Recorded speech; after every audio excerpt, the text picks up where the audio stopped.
ममता बानार्जी कहते मु इस्तीफा देविनी दरकार पड़े मु आंतर्जातीय न्यायालय को जीवी।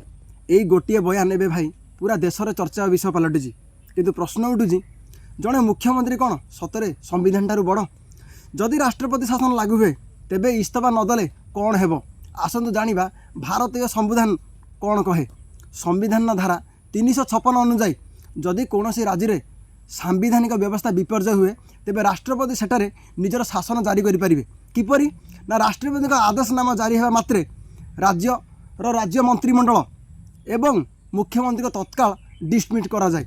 एठारे मुख्यमंत्री को इस्तीफा देबा न देबा कौनसी माने रखेनी। आउ रहिला कथा इंटरनेशनल कोर्ट ऑफ जस्टिस बास आईसीजे रो मन रखु आईसीजे केवल दुईटी देश मध्य थिबा विवादर समाधान करे।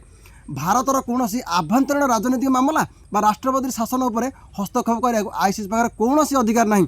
यही मामलार शुणाणी केवल भारतर सुप्रीम कोर्ट ही हो पार। आई भारतर गणतंत्र संविधान अनुसार ही चले कौनसी व्यक्तिर जिद्र केबे भी नुहे।